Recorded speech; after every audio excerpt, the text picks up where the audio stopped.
The altcoins have been seeing a disastrous quarter, and gold has been seeing a tremendous quarter as it has been going up by more than 20% in the past quarter and more than doubled in the past 2.5 years. When is this carnage going to stop, and when do we see a reversal on the altcoins? And why do they keep on crashing? Let's discuss that in this update. During these markets, I'm always looking for opportunities to build my portfolio, and OKX is bringing you an opportunity. They are the first fully licensed exchange in Europe with the lowest fees. And to help you a little bit with your portfolio and to celebrate this milestone, they are giving away up to 50 euros in Bitcoin if you sign up today on the exchange. Signing up can be done within 5 minutes, and if you deposit 100 euros worth of crypto, you'll receive the first 20 euros in Bitcoin. Start rebuilding your portfolio today. Go to the link in the description or scan the QR code and enjoy up to 50 euro in Bitcoin. Let's talk about the altcoin crash phase that we're currently experiencing, where Ethereum dropped by more than 44% in a quarter, and gold, as I said, has gone up by more than 20%. And if we look at the data, it's the worst period for Ethereum until date, except for one outlier, which was in 2018. That's when the markets continued to have a strong bear market. So that could be the case again. And in that case, we are having a very, very weak bull market. I actually would say we don't have any bull market at all. We just have a Bitcoin run. And I don't believe that we need to compare our current cycle to the cycle that we had in 2018. I think that there's still a very good reason that with the positive government or progressive government that we have in the US, we kind of have the nature of undervaluing the impact of that administration for the next years to come. And then automatically, if that's your thesis, then the valuation of a lot of the coins are currently super low. And if we look at the sentiments, then the recent listings of Nillion and Godzilla actually prove that the interest is on an all-time low, where the valuations of these two are super low, or they are actually real values for a project or projects that should be valued at these prices, as ultimately the market represents the actual value of an asset, right? So let's go back to Trump, Trump is doing the tariff game, the trade war game, and he's doing the exact opposite of his approach from 2016. So I think you all have seen those nice representations of the markets following the exact same period in the first administration, where the markets were actually going up for a year. And if we recall, that year was the best year for crypto until date. The year that Ethereum expanded, that Bitcoin went from a few $100 to 20K. That is still here to come. However, Trump has taken a different route, where he has been taking the trade war game and has been taking the Doge game with Elon Musk to just lower the costs, build up a system to lower the yields, build up a system to lower the dollar or show some weakness on the dollar. And that is completely out of the blue for most of the participants. And there's a lot of uncertainty in the short term what he continues to do. And that's why gold is doing absolutely great. And that's why gold is the ultimate chart to watch. And I wanted to bring up some interesting charts here, which is the first one showing the gold candles. And then the pink line is ETH versus Bitcoin. And basically you can see that when gold consolidates and doesn't continue to rally, ETH does well. So in 2017, we basically had the same.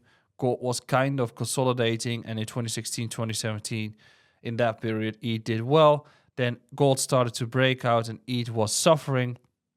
And in 2020, gold peaked. And from that point on, the altcoins basically took off. Bitcoin took off, and we had a great run.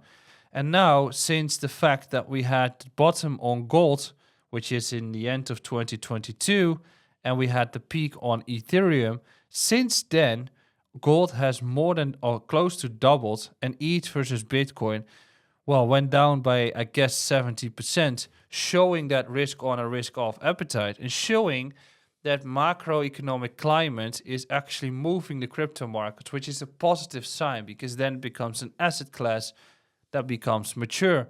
But it's not great if you're an investor into it. So ultimately, we're going to have a climate where Ether is going to change. It won't stay like this. It is going to change. And Trump wants to get lower yields and a weaker dollar. And that outcome of the policy is going to provide a window that the asset prices are going to be inflated and are going to get towards higher levels than most of you expect at this point. So if we look at another very unusual chart, but it is gold valued against each BTC, and you can see that the current market environment, the number doesn't really matter. It's more about the candles that you see in the RSI level, which is kind of the same as what we witnessed in 2019 in the summer there, where this chart peaked, and just before 2017 we peaked as well. And now we are outrageously high in this valuation, which shows that we are extremely passive when it comes to investing into the markets, which is why gold is on the short term extremely overvalued compared to each Bitcoin. And that's why the actual interesting thesis that this chart is going to change and is going to yield a return in Ether versus Bitcoin. And this is just showing that at this point we are getting into that end stage of uncertainty in the markets. And hopefully with this week we are kind of at the end of the day of the period. So peak performance of gold versus ETH and Bitcoin, it's never seen before. It's extremely undervalued. Crypto intrinsic events do not matter. It's all about macroeconomic events, and that's why I believe the 4-year cycle is dead. And that's why the Wall Street cheat sheet, as you can see next to me, is such a beautiful expression of where the altcoins are at, which is the depression stage. And the depression stage is super long this time. But as you can see in the chart next to me, the depression stage is the actual low. And the historical performance is representing your emotions, but it's not representing the outcome for the next few years. And that's why investing makes it so difficult to do it well, because your emotions are always changing your rationality. But if we look at the Wall Street cheat sheet and we look at the data, then the reason for why they keep crashing is definitely there, but this won't last. Let's look at the actual TA. I brought up a very unusual chart, which is the valuation of gold in each Bitcoin. So it's kind of valuing and valuing. So valuation of ETH in Bitcoin is kind of representing the strength of altcoins, because you ultimately want to make more Bitcoin. And then if you have gold on the other side of the equation, gold is basically the most risk-off appetite that you could have. And that's why this chart is super important, because if we look at it, we can see this peak here in 2017, we can see the peak here in 2019, and we can see one of the kind of patterns that we would like to see. It's a parabolic phase for gold versus ETH Bitcoin. So what does that say? Well, it says that the valuation of gold is getting higher and the valuation of ETH is getting lower. So that gap grows, and that gap grows because of panic or reasoning in macroeconomic events, in this case Trump's tariffs and uncertainty, which then makes gold a relatively overcrowded trade. Because if you look at this chart, what would you want to do if you see this? It's not, you don't want to enter it. You would like to short the actual trade of this chart, which means that you want to sell gold and you want to get into ETH. Because if gold is currently such an overcrowded trade, and the expectations from the tariffs are getting into a peak stage in terms of panic, then that's not the best trade to go for. Because if you look at historical price action, and crypto is a beautiful explanation, or examples in general, where if you go back in 2021 and we had Bitcoin at $65,000, so many people were getting interested into Bitcoin and crypto.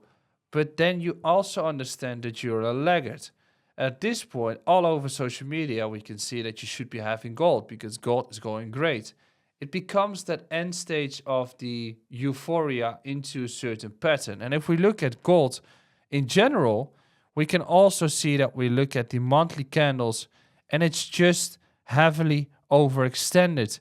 It is an outlier to the upside, which is great if you're having gold. And I'm not saying you should be selling everything, but gold has a nature of having very long sideways patterns, which in this case we had one in 2020 where we peaked and then we went sideways for 3 years. Overall, I suspect that gold is in a bull cycle, and I think we're going to continue having it, but we will have more of those sideways patterns before we continue to have its run. And at this point, it's relatively skewed to the upside, where I think that there's not much more money to be made in gold, but there's a lot of money to be made into risk-on assets. And that's, we need to look at ETH. ETH is not great. It's currently providing a potential bullish divergence, as you can see. Likely around these type of events, we have one more week and then we bounce back up. But we really want to get some buy pressure here. And if we use the same metric, and in this case, we're looking at gold valued against optimism valued Bitcoin, then we can see that we are heavily skewed to the upside and we are peaking extremely, which means that at this point, we are getting so extreme in terms of risk off that it's very unusual to actually buy an altcoin or to have one, because it's just so far out of the ordinary what everybody is doing or seems to be doing at this point. Now, if you look at ETH against USDT, I kind of marked an important level that is assuring you to get into a safe position, which is if we go back above 2,100, that is the area where you can actually go for a position. And that is the area where I think we start to accelerate a lot more. And now finally, a few of my interesting ones. In this case, it's Wormhole. I actually need to zoom in because the chart is so disastrous. It is making a nice bullish divergence here, as you can see. Well, my laptop is not working. It's making a nice bullish divergence on the weekly time frame. But by all means, it is not even validated. So what I want to see is that if gold corrects, that we're going to have that sort of temper where ETH bounces back up and all the coins that are working in the ETH ecosystem or are actually providing revenue or a use case for people to use, those are going to bounce back fast. But I think it's going to take a little bit more time because confidence needs to be built up. So all in all, I think gold is the one to watch and the correlation with ETH. So the question is what to do next. And I think that ultimately crypto doesn't drop based on crypto. Crypto drops based on macroeconomic events. That's why microeconomic events are the ones to watch. And all of a sudden crypto starts to move back upwards, just in line with the Nasdaq, just in line with any tech stock. That is, I think, where we need to look at. And that's why we need to look at labor market data and the impact on the Trump's tariffs. And I think that overall, there's not been a case where the fundamentals and the price of assets have been this large. But it requires a lot of courage and it requires a lot of effort to jump into the markets that feel so uncomfortable and so uncertain at this point. But if we look at the grand landscape of the US and the governments and the interviews that I've done with some of the founders that are working in the US right now, there's a lot of things happening that are going to be priced into the markets in the coming years. There's a lot more going to be built, which means that it's just the nature of risk investors right now why crypto is dropping. There is also a case of having a supply shock in the opposite direction at this point because there's not much money required to move the markets because it's still very early in that sense.